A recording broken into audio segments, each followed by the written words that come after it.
Montanhas pitorescas, praias paradisíacas, espécies raras de animais, arquitetura surpreendente e uma rica história. As favelas mais pobres, guerras civis de longa data, o maior tráfico de drogas e a disparidade entre pobres e ricos. E tudo isso é sobre ela, sobre a Colômbia. Os colombianos consideram seu país o mais bonito do mundo. E realmente há algo para se admirar aqui.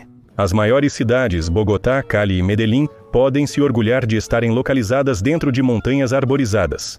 Cartagena e Barranquilla, com vistas para o Mar do Caribe e o Canal de Cristal.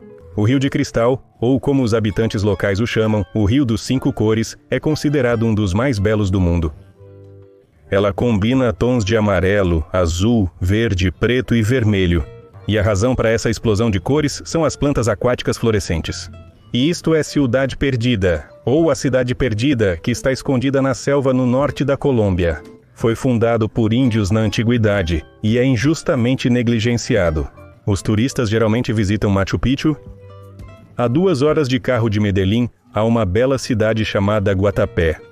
Em toda a cidade você não encontrará 2 casas iguais, cada uma pintada em seu próprio estilo único, incluindo o prédio administrativo. Até os transportes locais, os tuk-tuks usados para transportar turistas, são cobertos com desenhos coloridos. Perto da cidade está a rocha El Peñón de Guatapé, que já foi objeto de adoração pelos índios. Você pode escalar esta pedra de 220 metros por uma escada. Verdade, você terá que suar, porque há 740 degraus. De beleza incrível.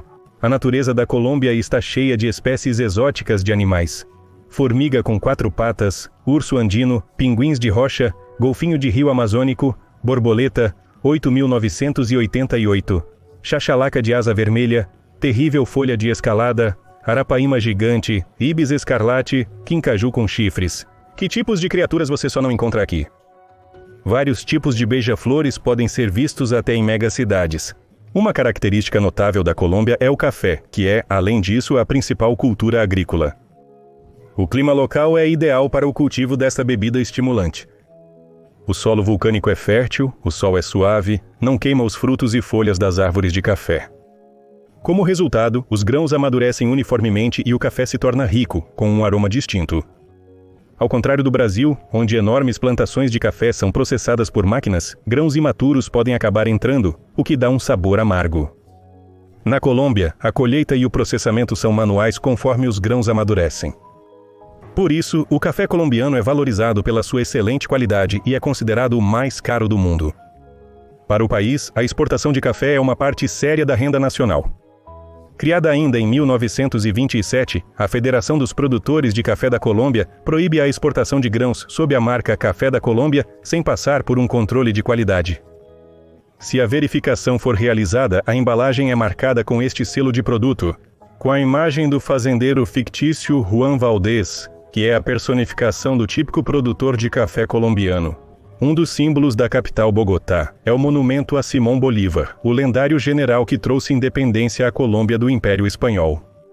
Além da Colômbia, o general libertou grande parte da América do Sul, tornando-se um herói nacional na Venezuela, Peru e Equador.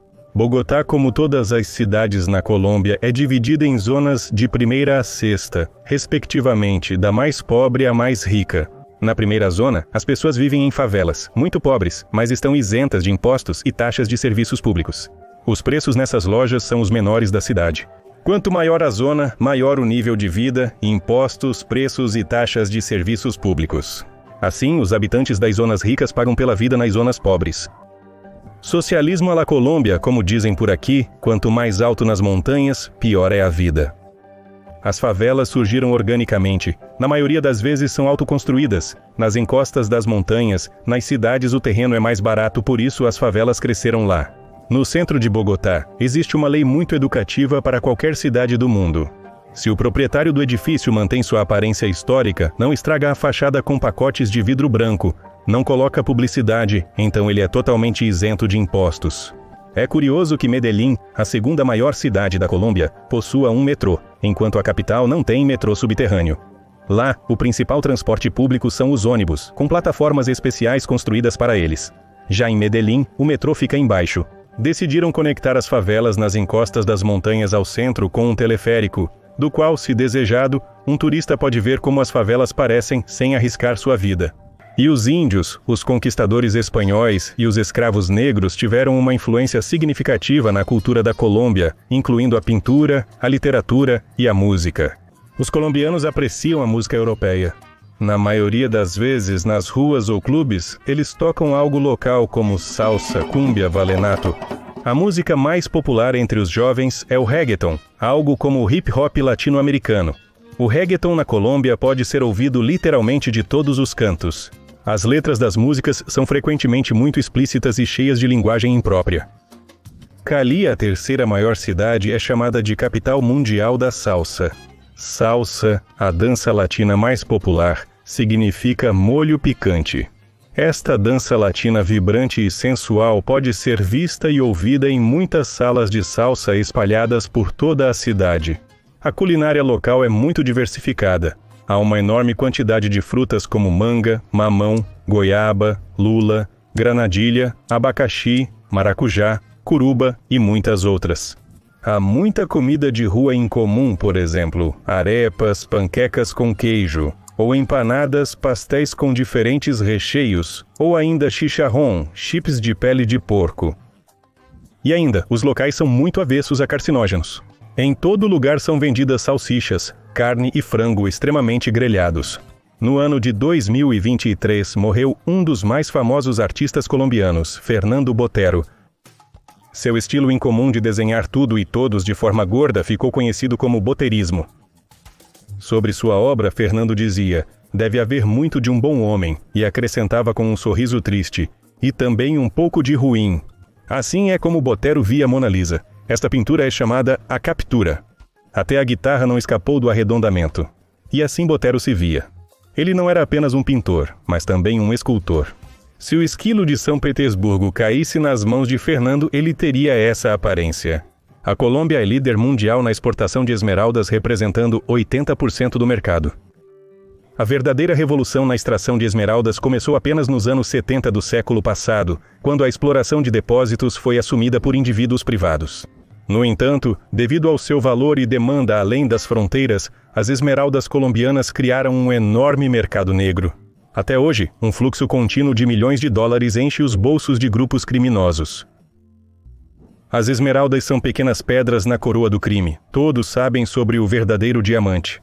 E o nome dele é cocaína. E claro, seria tolo não lembrar daquele cujo segundo nome é o rei da cocaína, Pablo Escobar. No final dos anos 80% da cocaína distribuída em todo o mundo estava sob seu controle. Ele possuía uma fortuna de 30 bilhões de dólares. Em 1989, Escobar estava tão envolvido em sua carreira criminosa que acabou na 7ª posição na lista da revista e só saiu de lá após sua morte. Pablo cresceu em uma família pobre perto de Medellín. Nesta cidade ele formou sua primeira gangue, que se dedicava ao roubo de carros. Depois veio a extorsão e até o sequestro de pessoas. Aos 22 anos, Escobar conquistou a fama do maior autoridade criminosa de Medellín. Foi então que ele começou a negociar cocaína. Pablo rapidamente se consolidou na primeira posição na indústria da cocaína na Colômbia e depois em toda a América do Sul. Sob o controle do barão da droga, estava cada lote de cocaína que era exportado da Colômbia. Ele tributava todas as remessas com um imposto especial, mas ao mesmo tempo garantia a entrega delas. Voando de avião sobre a Colômbia, você poderia pensar que ela está quase toda coberta por densas e inexploradas florestas tropicais. Mas foi exatamente nelas que Pablo escondeu seus laboratórios para produzir substâncias brancas. Em 1977, Escobar se tornou o fundador do Cartel de Medellín, que durou no total de 17 anos. O cartel era governado por um simples princípio: pague ou morra. Se você pensou que um país pequeno como a Colômbia poderia consumir tanto cocaína, você está enganado.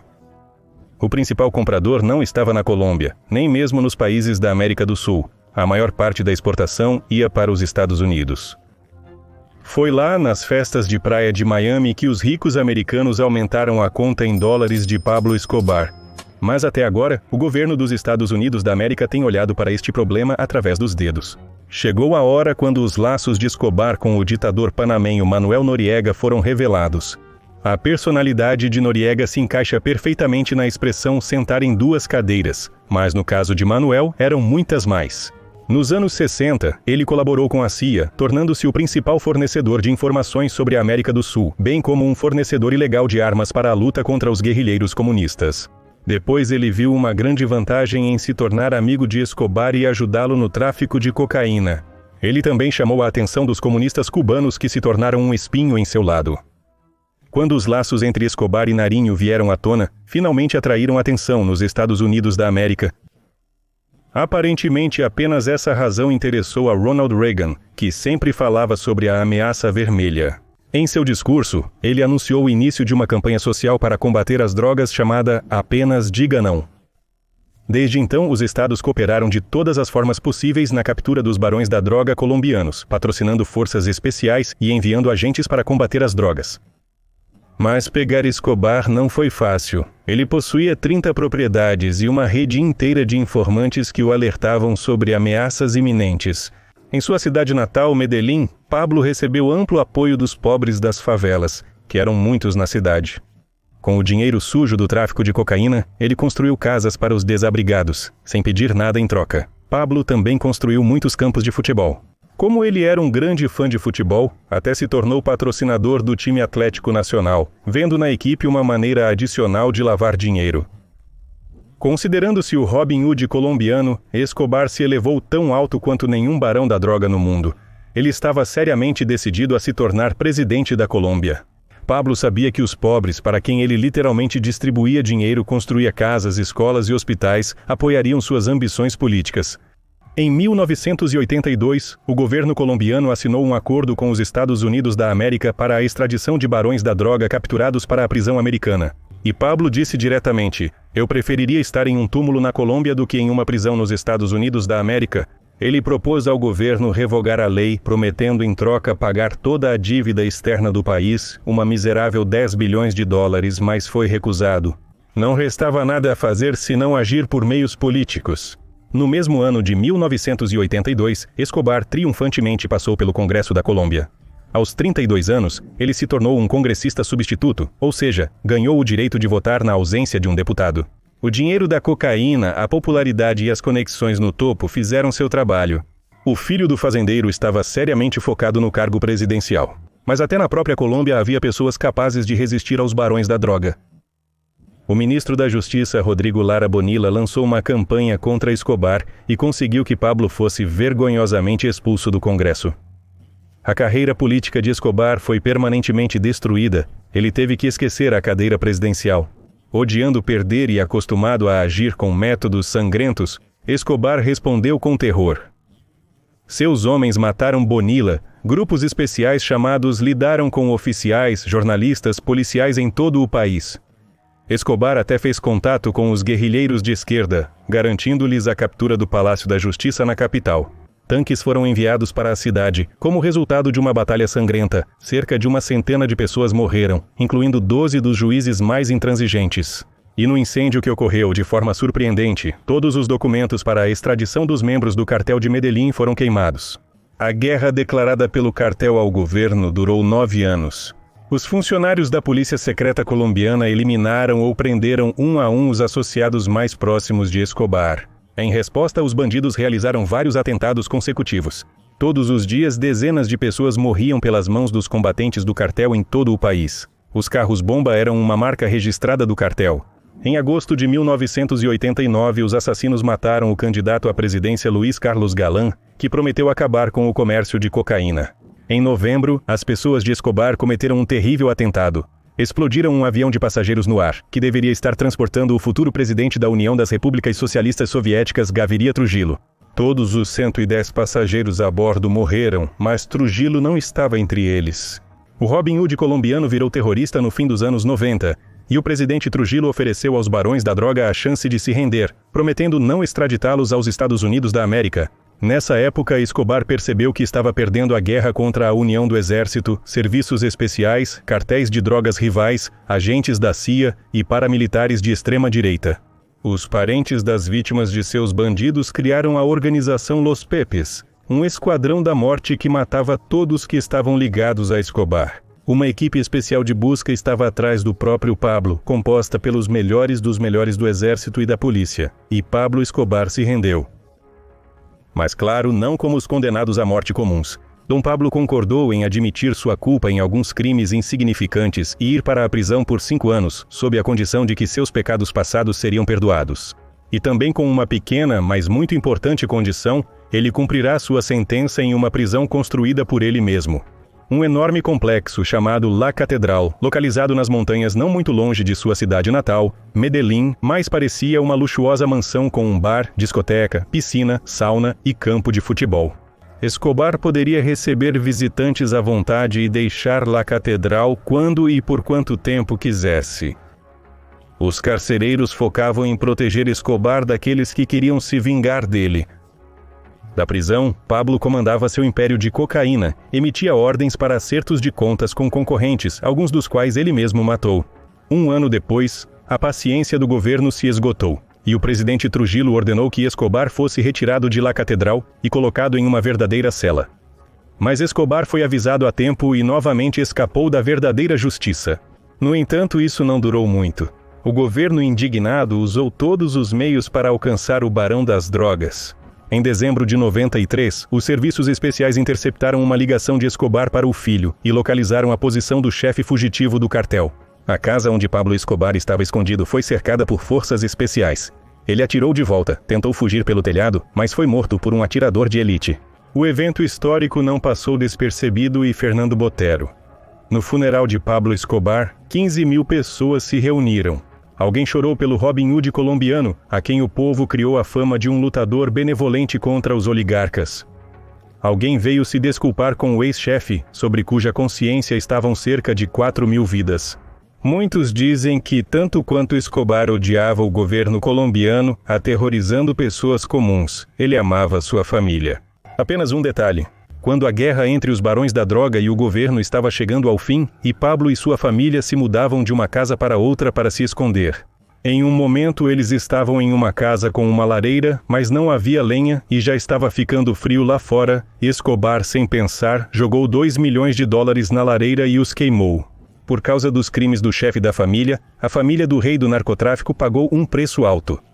A esposa ficou viúva e seus 2 filhos perderam um pai amoroso aos 14 e 9 anos de idade.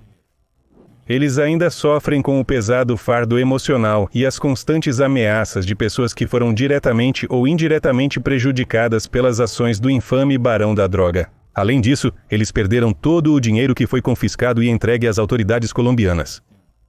Sebastián, filho de Pablo, negou ou recusou-se a acreditar que seu pai morreu por um tiro de sniper. Ele afirmou que Escobar se matou, encontrando-se em uma situação sem saída. O problema com as drogas ainda é um dos principais para a Colômbia. É melhor não brincar com essa questão com os colombianos, isso os ofenderá. Nos anos 80, quando o império das drogas de Escobar estava no auge do poder, ele literalmente não sabia onde colocar o dinheiro. Um dos seus projetos extravagantes foi um zoológico particular.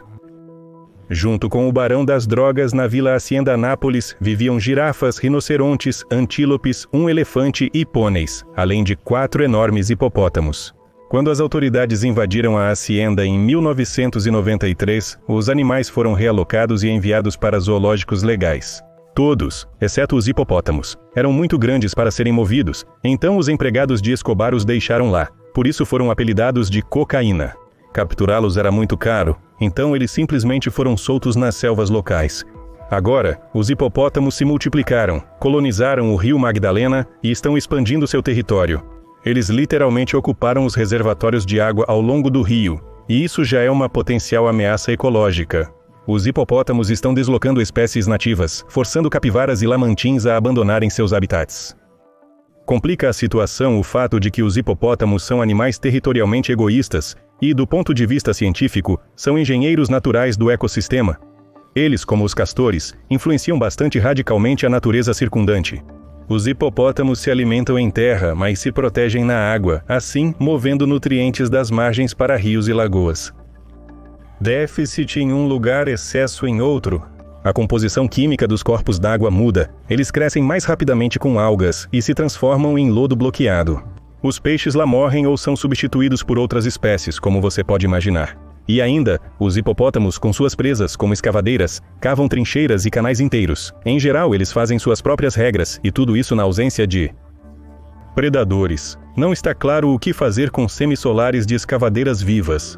O governo por algum tempo pensou em simplesmente capturá-los um por um e esterilizá-los. No entanto, a captura de apenas um pequeno filhote de cromossomo custou cerca de $25 mil. E uma quantidade enorme de força humana. Muito caro, difícil e sem sentido, é mais fácil simplesmente suportar. Ademais, os hipopótamos estão sumindo aos poucos na África, e a Colômbia pode se tornar um refúgio alternativo para sua preservação. Assim, Pablo Escobar tornou-se, provavelmente, a razão mais inesperada para o surgimento de uma espécie invasora na Colômbia. Outra página sangrenta na história da Colômbia foi aberta no ano de 1948. Foi então que começou um conflito armado, causado pela oposição entre o Partido Liberal e o Partido Conservador. Este período entrou para a história como La Violência e durou 10 anos. Na história de Escobar, mencionamos várias vezes os grupos radicais militarizados. Acha que eles ficaram no passado? De jeito nenhum. Uma das mais conhecidas, as Forças Armadas Revolucionárias da Colômbia, da sigla em espanhol para Forças Armadas Revolucionárias da Colômbia, ainda está ativa e lutando. Ela tem até 20 mil pessoas. Ela foi formada em 1964 como a ala militar do Partido Comunista do país. Os membros das Forças Armadas Revolucionárias da Colômbia armados lutaram pela criação de um estado de justiça social e igualdade social. O grupo financiou suas atividades de uma maneira interessante. Em 1982, na conferência partidária, as Forças Armadas Revolucionárias da Colômbia decidiram impor um imposto revolucionário aos grandes produtores de cocaína. Os colombianos os chamavam de narcopartidários. Como instrumento de pressão sobre o poder, os rebeldes usavam atentados, ataques a postos policiais e sequestros de pessoas.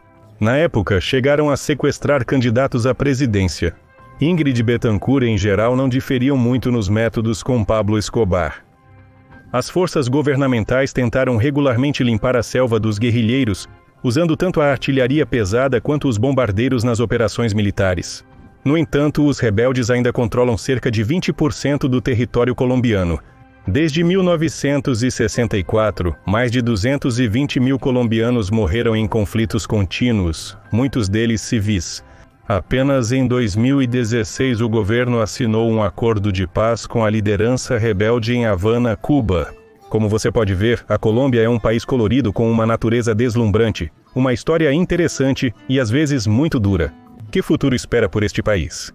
Os colombianos serão capazes de se livrar do pesado fardo do tráfico de drogas e das guerras civis? Só o tempo dirá.